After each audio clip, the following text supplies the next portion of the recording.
My work at NUMI spans quite a few years because I got so fascinated by the organization. So perhaps let me tell you a bit of the background story, and that way you'll see why I found it so inspiring. So NUMI is this joint venture of Toyota and General Motors set up in Northern California in 1981. General Motors had had a plant there for quite some time, but as it was losing market share, it had planned to shut down the plant. It was shutting down quite a few plants. One of the reasons this plant was chosen to shut down was that it was one of the poorest in productivity and quality, and it scored, it was unusually high in worker militancy and union recalcitrance, if only because it's just a few miles down the road from UC Berkeley, and a lot of student radicals used to take jobs there just to make mayhem in the organization. So Toyota ended up in a joint venture with General Motors to take over this plant. They wanted to expand production within the US, fearful then, as they are today, again, that tariff barriers might make it impossible for them to import cars into the US. They wanted to produce them locally. This was their first experience anywhere in the world in setting up a fully operational plant. In Southeast Asia, they had knockdown kit parts, sort of reassembling from already semi-assembled vehicles, but they'd never had a fully functioning Toyota assembly line anywhere else in the world. So they were very cautious and therefore teamed up with General Motors to learn more about how to operate in the US system.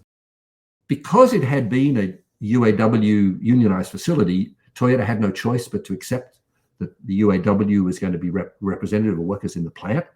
And I ended up visiting the plant completely by accident. I was teaching at Stanford at the time, and one of my colleagues brought me into an opportunity to go do a plant tour.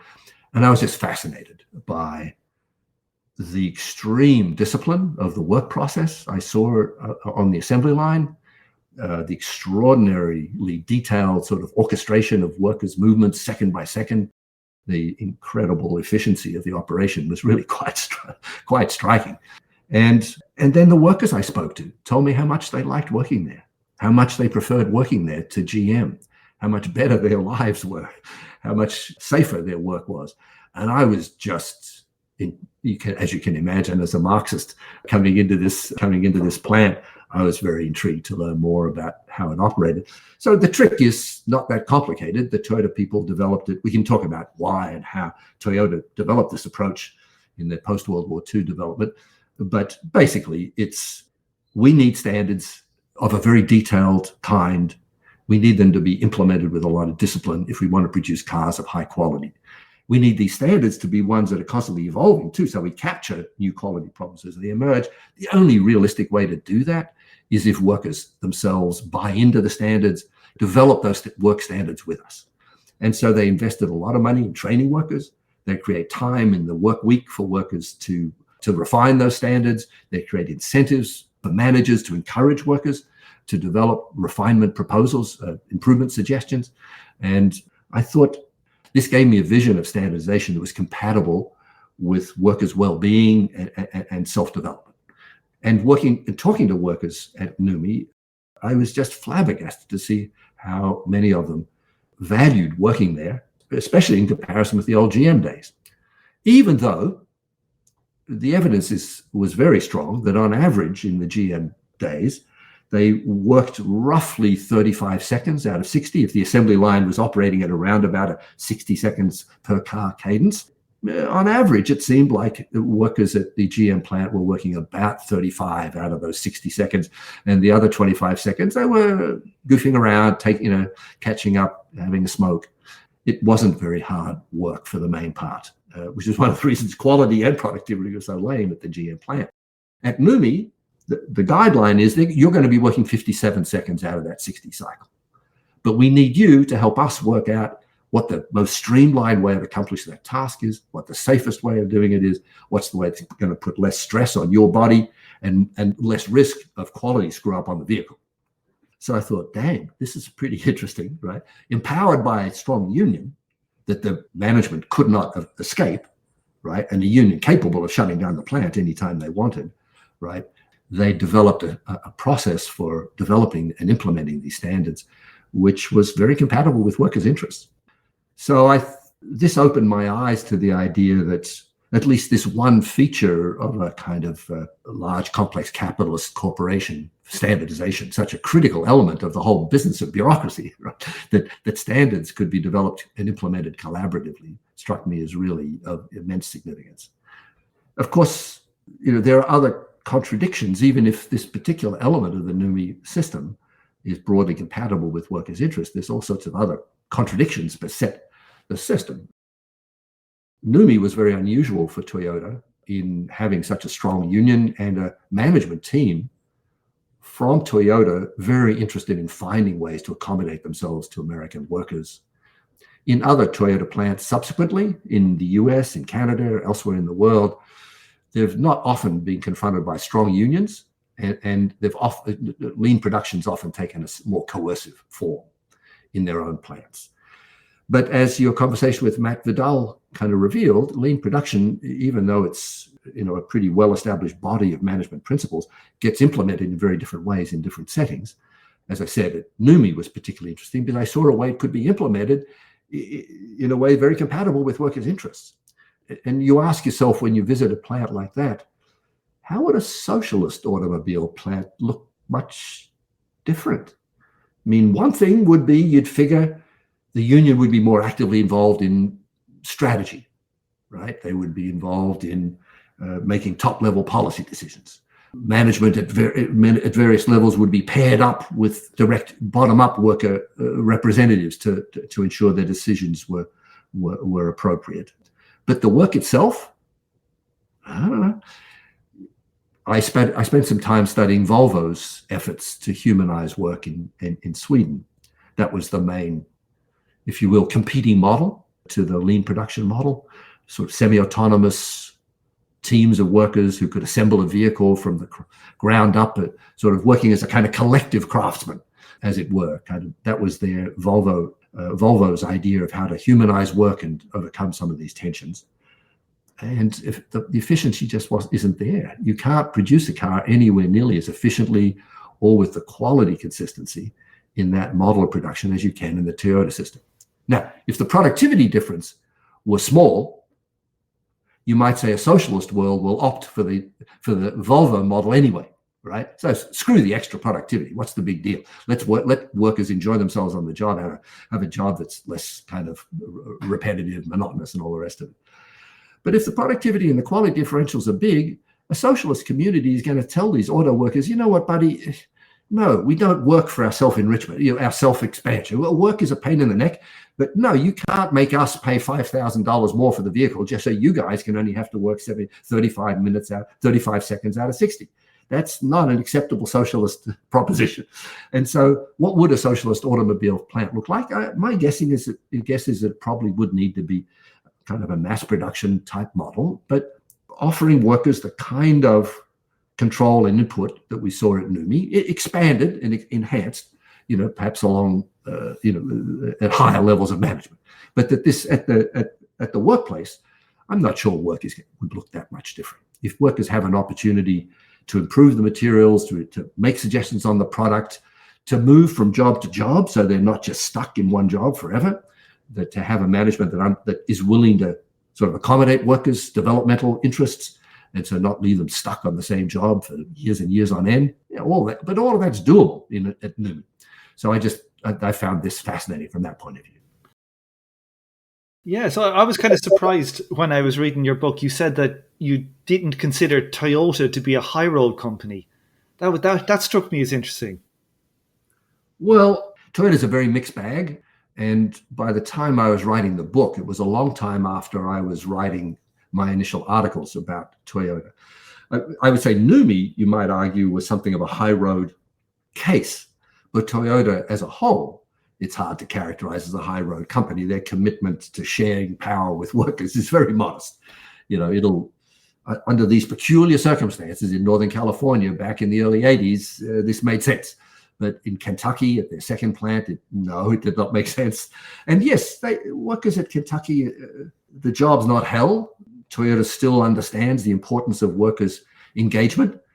They need that workers' input on quality problems, on how to improve productivity. They need workers to be flexible enough to accommodate, changes in product design and process configuration, and to do so without too much resentment, right? So even in the non-union plants, they can be pretty well managed. I had a chance to visit the Kentucky plant, and you've seen various efforts to unionize auto plants in the South. Not many of them have been successful, oftentimes because at least for the Japanese auto manufacturers, is because they treat their workers not too bad. Toyota being one of the better. Honda's pretty good too. Some of the others less friendly to workers. In your work as well, you put some emphasis on what you could maybe call the Toyota job guarantee. How relevant was that to worker contribution? Yeah, right. It's complicated in this case because a union contract always is going to give you some sort of a job guarantee. In the American context, that's one of the big things that the union contracts look for. But I think, I'm not sure I'm getting at the part of the story that attracted your attention, Tom, but perhaps a point worth making is that the workers whom I found so receptive to the production system when I first visited NUMMI were, as I said, workers almost all had worked at the old the old GM Fremont plant under conditions of much more abusive management supervision.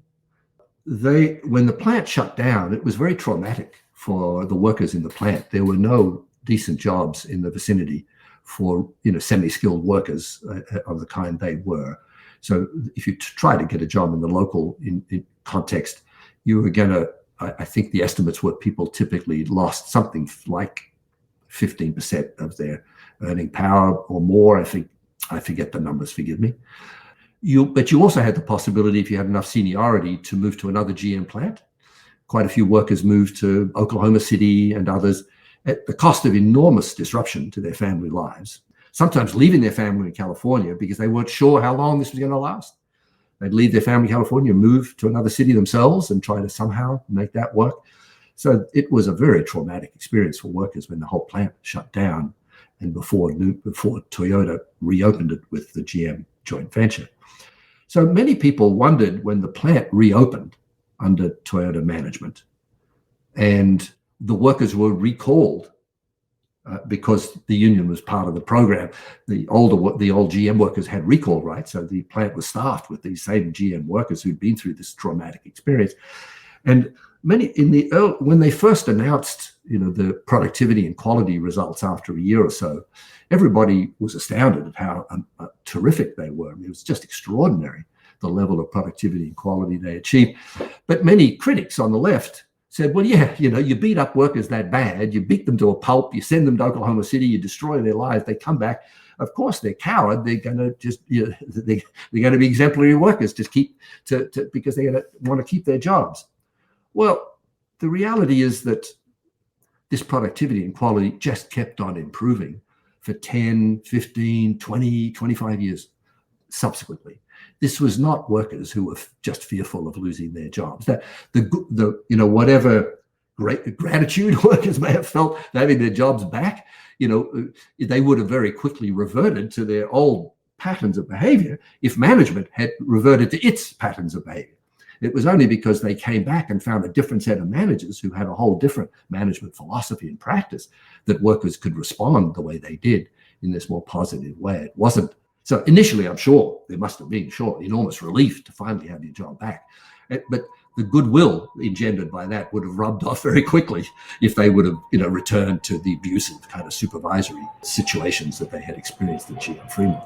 I mean, it really was, GM Fremont was war. The 25 seconds out of 60s, maybe it was taking a smoke, maybe it was relaxing, but it was also making a ruckus. It was a really contentious plant. There were lots of wildcat strikes, lots of informal work stoppages, and all of that just disappeared. The same people coming back into the plant said, oh, we have a chance to build a really good car, right? With our intelligence and working together with these engineers and managers, we'll give that a shot.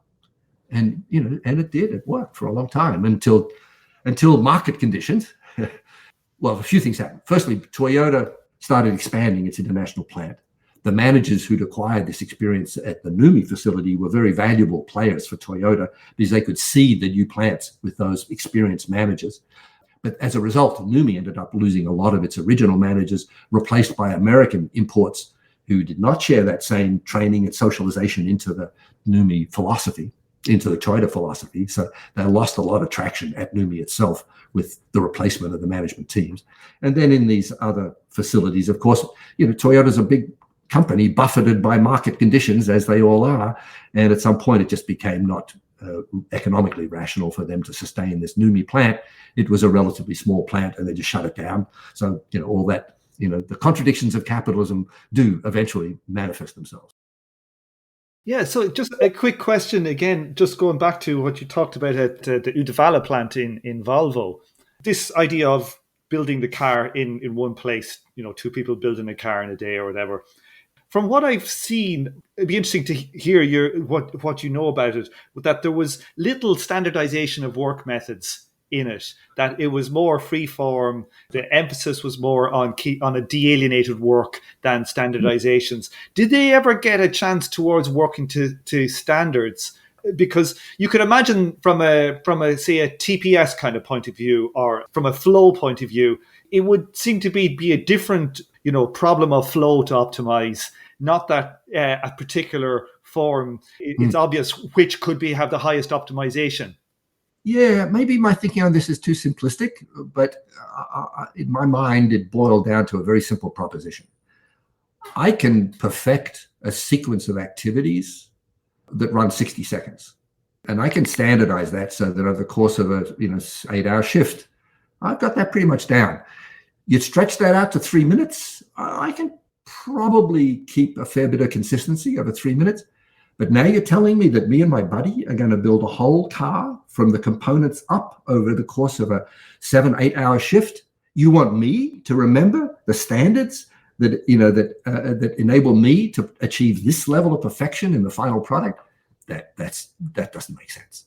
You very quickly see a degradation in productivity and quality because there's more variation from cycle to cycle. That's the fun of it. That's why Volvo wanted to redesign it precisely to break away from the standardization, the minute gesture by gesture standardization. But when you're producing hundreds of thousands of automobiles, those gesture by gesture efficiencies amount to a lot, right? If they didn't amount to a lot, then screw it. Who cares? Let workers have more fun on the job. But a socialist community is not going to pay twice as much for their automobiles just so that workers can relax a bit more on the job and have a little more fun trying it out different ways on different days.